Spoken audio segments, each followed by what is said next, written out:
I've been playing Sonic Frontiers, and I mean, this game came out, it's a couple of weeks ago now. Yeah, it's like 2-3 weeks now. So for those of you who don't know, it is a brand new 3D Sonic game.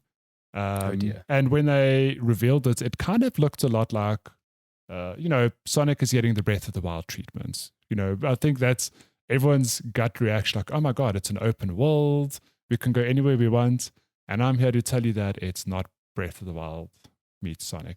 It's got some of the same ideas in the sense that you can kind of go where you want in the world you're in, but you're still being funneled to objectives as you go. Okay. This game's not bad. Like, it's got its problems for sure. But it's really not as bad as I think many people have made it out to be. Like, it's actually a really good attempt by the studio. And I think that comes down to it feels good to play. Whoa, there's little Korok seeds. This is Breath of the Wild. It is Breath of the Wild, basically. But it comes down to, I think it just feels good to play as Sonic. Like, moving around with his move set, it's literally, you've got your standard double jump. You've got a button that lets you boost. If you're in the air and you push that boost button, you sort of do like a leap forward. And then stringing those together through many, many of the platforming challenges spread out throughout the world, it just feels good and it's fun. Okay. So I'm not going to spend too much time on the story because it's a Sonic game. I don't know what you're expecting in terms of story. But the long and the short I've of heard it, some things about this story that I'm just like, what the fuck? But the long and the short of it is that Sonic has been separated from his friends in like a sort of cyberspace area. So if you're looking at the footage now, you can see, oh no, Knuckles is trapped in this ball here. So in this particular world... I didn't even see him there. Okay. In this particular world, I'm trying to free Knuckles, okay? So that's how the gameplay is broken down in, so you landed in this world, you need to pick up a certain collectible. So in this specific world, it's kind of looks a bit like a red medal. So it's like, cool, you need to collect enough of these red medals to sort of unlock the next story beat, which is what you're seeing on screen now. Cool. Okay. So the way it works is that you just run through the world.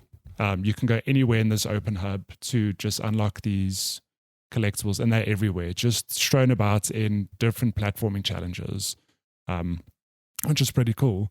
But then, now I've got Knuckles here. It'll prompt me to get another collectible saying, okay, now we need to collect the Chaos Emeralds in this world. Now you need keys. Okay. Mm-hmm. So it's like, okay, I need to go find keys. But in order to find keys, I need to go into these other separate cyber levels, which requires gears. So now I've got to go find gears. Okay. So you look about the level, fight some enemies, get gears, go do these other side levels, collect keys, unlock a Chaos Emerald, and then it's rinse and repeat. Then it goes, okay, cool. In order to progress the story, you need to collect medals again to talk to Knuckles. Okay. Now you can talk to Knuckles, you got to get keys to unlock this. It's just rinse and repeat forever. It's like a collectathon on steroids. It's a collectathon, and that's, I think, is the game's biggest flaw. And that's, so it's got I think it's 5 main worlds. One of them is like a very short one because it's sort of story focused. So let's call it 5 big open hubs.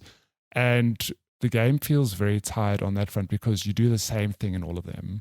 At no point do I leave the first world, go to the second world, and they go, oh, cool, here's a new world. Now you've got this new trick or this new thing, or here's something different to do. It's the same formula, collect these friend tokens, collect keys, collect gears, rinse and repeat until you get all the Chaos Emeralds. Friend tokens. Fight the world's boss, move on to the next one.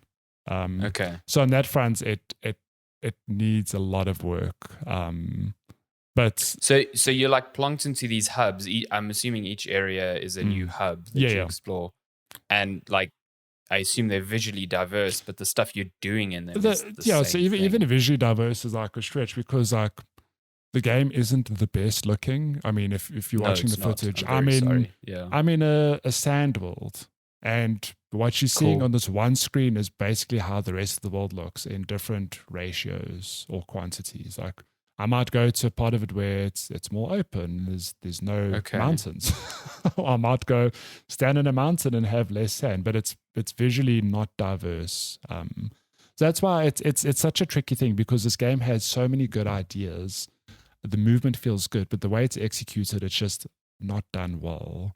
Yeah, which is a pity because I actually really enjoyed it. I mean, it's a weird thing because I did feel a bit fatigued by the time credits rolled, but like just doing the various platforming things in huge quantity. I mean, if you're watching, like there I go up. I missed it there, but there's a friend token there. Then I move on to another part of the level, and there's more platforms and more things to do. And it usually boils down to, apart from jumping, it's a thing of you sort of need to string together moves to get through the platforming. So, for example, if there's a like a grapple that Sonic can jump to, you push square. So it becomes a thing of like you run along a platform, jump, push square to grab to the next thing, land on the platform, push square again, do a boost in the air to reach the next thing. And it's really fun and satisfying to do all of that. So I don't know, the movement's there, but it's just held back by poor level design and I guess story design. On the flip side, I don't have footage, unfortunately, but those short cyber levels I spoke about, those are more traditional Sonic, either 2D or 3D levels, but that's literally about going fast and getting from A to B. Well, there's several objectives. You get a key for reaching the end in a certain time. You get a key for getting a certain amount of rings in the level. You get a key for collecting red coins in the level.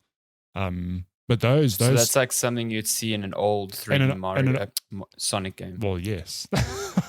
Mario / Sonic. Those levels themselves, very, very, very good. Those are visually diverse. Mechanically, they all somewhat feel different. There's different things in them, but they are such a small portion of the game. Like I think each overworld has maybe 6 of them, and you'll 100% those levels in like 5-10 minutes. So it's weird. Like I want more of that, less of the open world, or like a better balance where maybe the open world just has the diversity of those small side levels, if that makes sense. Yeah, it's interesting because like I can tell you the game isn't the best game I've played, but it's not the worst. Like there are some good ideas here. The best part of this game, the soundtrack, holy hell, that caught me. Yeah, I've listened to some of the tracks you shared. It's pretty good. Yeah, it's pretty good. So those tracks I shared were from those side levels. That's like some good old EDM.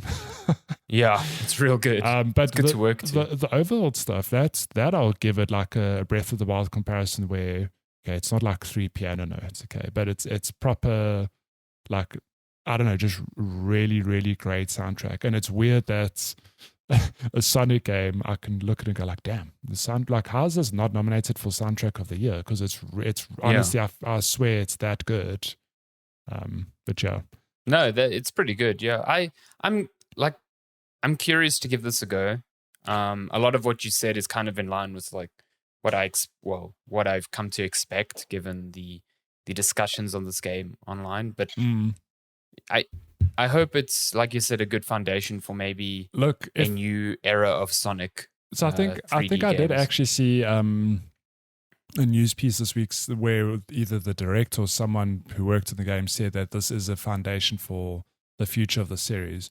And that's a really good thing. Like, honestly, it feels like, I don't know, maybe for example, this is a thing of they didn't have enough time or the deadlines were too tight or whatever, or maybe they just executed poorly.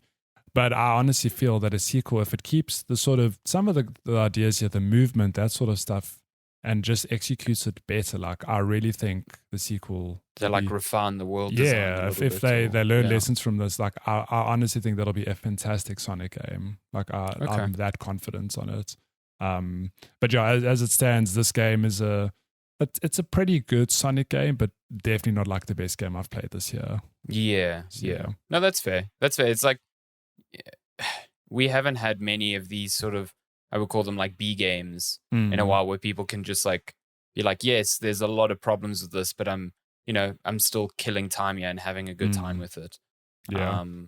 And even Sonic in the past hasn't been that. It's been far worse than a fun B game. Yeah. So I think it's a success that it's gotten this far already. I do not know how this game runs on Switch. Apparently not well. Because I played on PS5. I suffered from severe pop in, like all the time. If I rocked up an area, pop in happen.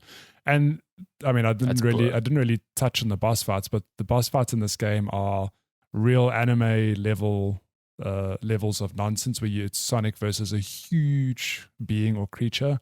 I don't know how that runs on Switch. I can't imagine. I watched part of Digital Foundry's performance analysis of this, and just their conclusion was like, if you literally have nowhere else to play it, then Switch is okay. Switch is if you have a Switch and literally any other platform that this game is on, choose that one. Yeah, so that should tell you a lot. Oh, Rand found in PS5.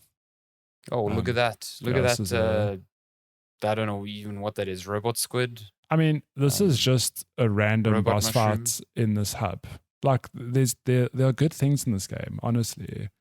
But yeah, the sequel will be, well, if we get to the sequel, which I believe we will. I mean, Sonic never dies. I believe it'll be a much better time. That said, if you do see this game, don't not play it. Like, I really think it's a fun little time investment. Would you suggest people spend full price money on this sort of thing? Not full price on this. This is something. Wait for a Christmas special, or I mean, maybe one day it'll come to PS Plus or land on Epic. It's or Game Pass. It's on Xbox, isn't it? Yeah, maybe. Remember the time when there were those rumors that Microsoft would buy Sega? Interesting. Imagine Microsoft own the Blue Blur. My goodness, what a timeline. But yeah, that is Sonic Frontiers